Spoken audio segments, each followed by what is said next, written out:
ಮಲ್ಲಿಗೆಪುರ ಎಂಬ ಊರು ಚಿಕ್ಕ ಹಳ್ಳಿ ಆದರೂ ದಿನಬಳಕೆ ವಸ್ತುಗಳು, ವಿದ್ಯುತ್ ದೀಪಗಳು, ನೀರಿನ ವ್ಯವಸ್ಥೆ, ಶಾಲೆ ಇದ್ದು ಮೂಲಭೂತ ಸೌಲಭ್ಯಗಳು ಲಭ್ಯ ಇರುವ ಹಳ್ಳಿಯಾಗಿತ್ತು.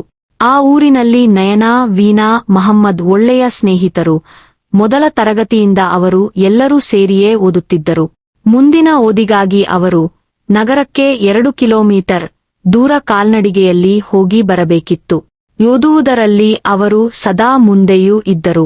ಮಹಮ್ಮದ್ ತಂದೆಗೆ ಅರ್ಧ ಎಕರೆ ಜಮೀನು ಅಷ್ಟೇ ಇದ್ದಿದ್ದರಿಂದ ಅವರು ಮಲ್ಲಿಗೆ ಹೂವಿನ ಕೃಷಿ ಮಾಡಿದ್ದರು. ಕಾಲೇಜು ಮುಗಿಸಿ ಬರುವಾಗ ಮಲ್ಲಿಗೆ ಹೂಗಳ ಬಳಿಯೂ ಮಹಮ್ಮದ್ ಹೋಗಿ ಸಮಯ ಕಳೆದು ಬರುತ್ತಿದ್ದ. ನಯನಾಗೆ ಮಲ್ಲಿಗೆ ಹೂವು ಅಂದ್ರೆ ತುಂಬಾ ಇಷ್ಟ. ದಿನವೂ ಸ್ವಲ್ಪ ಹೂ ತೆಗೆದುಕೊಂಡು ಹೋಗುತ್ತಿದ್ದಳು. ಸ್ನೇಹಿತೆಯಲ್ವಾ ಅಂತ ಮಹಮ್ಮದ್ ಕೂಡ ಸುಮ್ಮನಿರುತ್ತಿದ್ದ. ಹೀಗೆಯೇ ಸುದೀರ್ಘ ಸಮಯ ಸಂತೋಷದಿಂದ ಕಳೆದರು. ನಯನಾ ಒಬ್ಬ ಹುಡುಗನನ್ನು ಪ್ರೀತಿಸುತ್ತಿದ್ದಳು. ಅದು ವೀಣಾ, ಮಹಮ್ಮದ್ ಇಬ್ಬರಿಗೂ ಗೊತ್ತಾಯಿತು. ಅವನು ಸರಿಯಿಲ್ಲ, ಎಷ್ಟೋ ಹೆಣ್ಣು ಮಕ್ಕಳ ಜೊತೆ ಅಸಭ್ಯವಾಗಿ ವರ್ತಿಸಿದ್ದಾನೆ, ಅವನು ಸರಿಯಿಲ್ಲ ಅಂತ ಹೇಳಿದರು. ಅವಳು ಕೇಳುವ ಸ್ಥಿತಿಯಲ್ಲಿ ಇರಲಿಲ್ಲ. ಮುಂದೆ ಇವರ ಸ್ನೇಹಕ್ಕಿಂತ ಅವನ ಪ್ರೀತಿಯ ಒಲವು ಜಾಸ್ತಿ ಆಯಿತು ನಯನಾಳಿಗೆ. ಇದನ್ನು ಗಮನಿಸಿದ ಮಹಮ್ಮದ್ ನಯನಾಳ ಅಪ್ಪನಿಗೆ ಮತ್ತು ಅಣ್ಣನಿಗೆ ಹೇಳಿದರು. ನಯನಾಳಿಗೆ ಅವಳ ಅಪ್ಪ, ಅಣ್ಣ ಓದುವುದನ್ನು ಬಿಡಿಸಿ ಮನೆಯಲ್ಲಿ ಇರುವಂತೆ ಹೇಳಿದರು. ಅವಳಿಗೆ ತನ್ನ ಪ್ರೇಮಿಯನ್ನು ಭೇಟಿ ಮಾಡಲು ಯಾವುದೇ ತರದ ಆಸ್ಪದ ಇರಲಿಲ್ಲ. ನಯನಾಳಿಗೆ ತನ್ನ ಈ ಸ್ಥಿತಿಗೆ ವೀಣಾ, ಮಹಮ್ಮದ್ ಅವರೇ ಕಾರಣ ಎಂದು ಅವರನ್ನು ನೆನೆಸಿಕೊಂಡು ಹಲ್ಲು ಕಡಿಯುತ್ತಿದ್ದಳು. ವಿಷಯವನ್ನು ನಯನಾಳ ತಂದೆಗೆ ಮಹಮ್ಮದ್ ಹೇಳಿದ್ದರು. ನಯನಾಳಿಗೆ ವೀಣಾಳ ಮೇಲೂ ಕೋಪವಿತ್ತು. ನಯನಾಳ ಮನೆಯಲ್ಲಿ ಅವಳಿಗೆ ಗಂಡು ನೋಡುವುದಕ್ಕೆ ತಯಾರಿ ನಡೆಸಿದರು. ನಯನಾ ಈ ವಿಷಯ ತಿಳಿದ ಕೂಡಲೇ ವಿಷ ಸೇವಿಸಿ ಆತ್ಮಹತ್ಯೆ ಮಾಡಿಕೊಂಡಳು. ಅವಳ ಜೊತೆ ಹೆಚ್ಚಾಗಿ ಇದ್ದ ಮಹಮ್ಮದ್, ವೀಣಾರಿಗೆ ಈ ವಿಷಯ ನಂಬಲು ಸಾಧ್ಯವಾಗದೆ ಭಯಗೊಂಡರು. ಮಾನಸಿಕವಾಗಿ ವೀಣಾ ಅಂತೂ ಕುಗ್ಗಿಬಿಟ್ಟಳು. ಅಷ್ಟರಲ್ಲೇ ಊರಲ್ಲೆಲ್ಲ ಸುದ್ದಿ ವಿಷ ಕುಡಿದು ಸತ್ತ ನಯನಾಳ ವಿಷಯ ದಿನೇ ದಿನೇ ಒಂದೊಂದು ಬಣ್ಣ ಪಡೆಯತೊಡಗಿತು. ಅವಳು ಆತ್ಮವಾಗಿದ್ದಾಳೆ ಎಂದೆಲ್ಲ ಸುದ್ದಿಯಾಯಿತು. ದೆವ್ವವಾಗಿ ಆ ಮಲ್ಲಿಗೆ ಹೊಲದಲ್ಲೇ ಇದ್ದಾಳೆ ಎಂದಾಗ ಮಹಮ್ಮದ್, ವೀಣಾ ಇನ್ನೂ ಹೆದರಿದರು.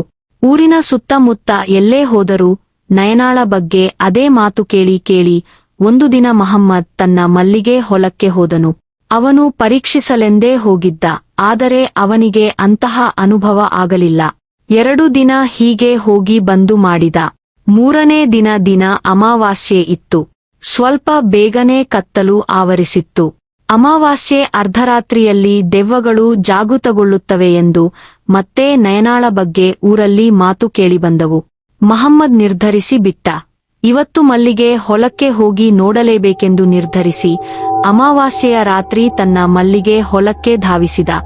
ಅಲ್ಲಿ ಗೆಜ್ಜೆಯ ಸದ್ದು, ಹರಿಯುವ ನೀರಿನ ಶಬ್ದ, ಮಲ್ಲಿಗೆ ಹೂವಿನ ಸುವಾಸನೆ ಕೂಡ ಹೆಚ್ಚಾಗತೊಡಗಿತು.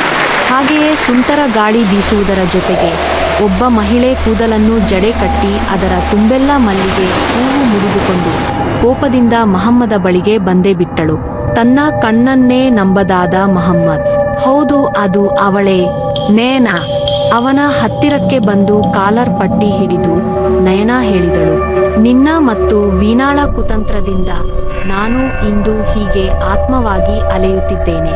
ಇದಕ್ಕೆಲ್ಲ ಕಾರಣವಾದ ನಿನ್ನ ಮತ್ತು ಅವಳನ್ನ ಬಿಡುವುದಿಲ್ಲ ನಾನು ಎಂದು ಗಟ್ಟಿಯಾಗಿ ಕಿರಚಾಡುತ್ತಾ ಅವನ ತಲೆಗೆ ಒಂದು ಕಲ್ಲು ಬಂಡೆ ಎತ್ತಿ ಹೊಡೆದೇ ಬಿಟ್ಟಳು. ಮಹಮ್ಮದ್ ರಕ್ತದ ಮಡುವಲ್ಲಿ ಬಿದ್ದರೂ ನಯನಾಳಿಗೆ ಹೇಳಲು ಯತ್ನಿಸಿದ. ನಯನಾ, ಏನಾಗಿದೆ ನಿನಗೆ? ನೀನು ನನ್ನ ಸ್ನೇಹಿತೆ. ಆ ದರಿದ್ರವನು ನಿನ್ನ ಜೀವನ ಹಾಳು ಮಾಡುತ್ತಿದ್ದ ಎಂದು ನಿನಗೆ ಒಳ್ಳೆಯದನ್ನು ಬಯಸಿದ್ದೆ ತಪ್ಪಾಯಿತೆ?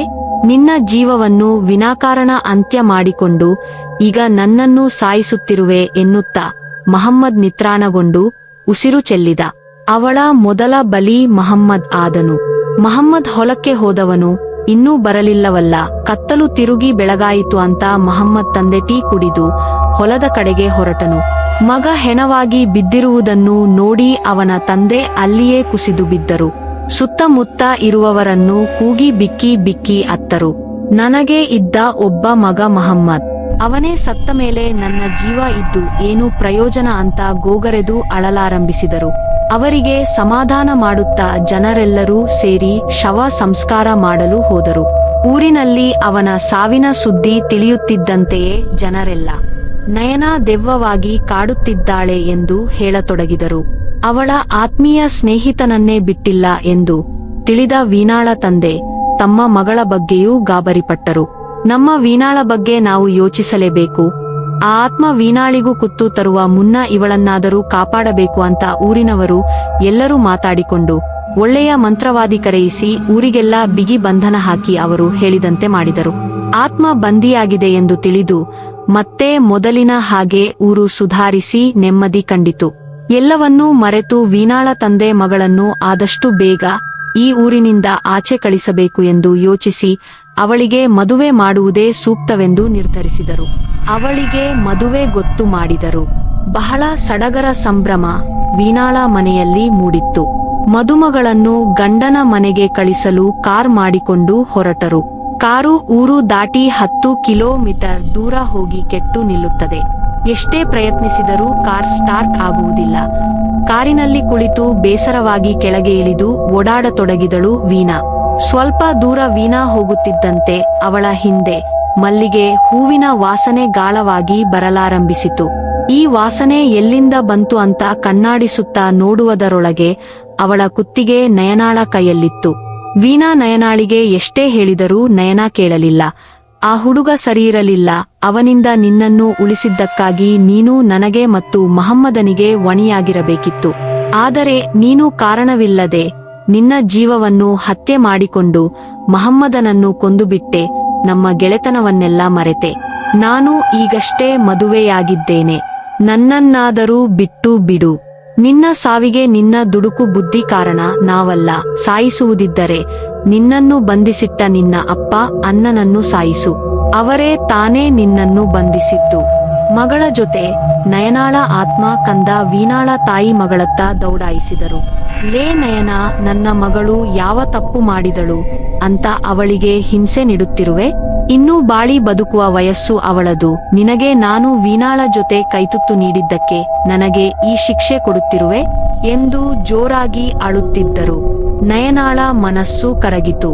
ತನು ಮಾಡುತ್ತಿರುವುದು ತಪ್ಪೆನಿಸಿದರೂ ತನ್ನ ಆತ್ಮ ಪಿಶಾಚಿಯಂತೆ ಅಲೆಯುತ್ತಿರುವುದಕ್ಕೆ ನಯನಾಳಿಗೆ ಸಂಕಟವಾಗುತ್ತಿತ್ತು. ಆಗ ನಯನಾ, ನಾನು ಪ್ರೀತಿಸಿದ ಹುಡುಗನೊಂದಿಗೆ ನಾನು ಹೇಗೋ ಜೀವನ ನಡೆಸುತ್ತಿದ್ದೆ.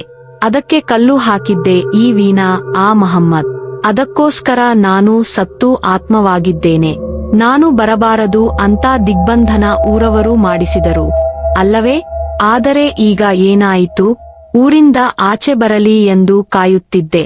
ಈಗ ಇವಳನ್ನು ಕೊಂದರೆ ನನ್ನ ಆತ್ಮಕ್ಕೆ ಶಾಂತಿ ಸಿಗುತ್ತದೆ ಎಂದು ನಯನಾ ಹೇಳಿದಾಗ ಅದಕ್ಕೆ ವೀಣಾಳ ತಾಯಿ ಹೇಳಿದರು, ಒಬ್ಬರ ಜೀವ ತೆಗೆದರೆ ಇನ್ನೊಬ್ಬರ ಆತ್ಮಕ್ಕೆ ಶಾಂತಿ ಸಿಗುವಂತಿದ್ದರೆ ಭೂಮಿ ಮೇಲೆ ಯಾರೂ ಉಳಿಯುತ್ತಿರಲಿಲ್ಲ ಮಗಳೇ.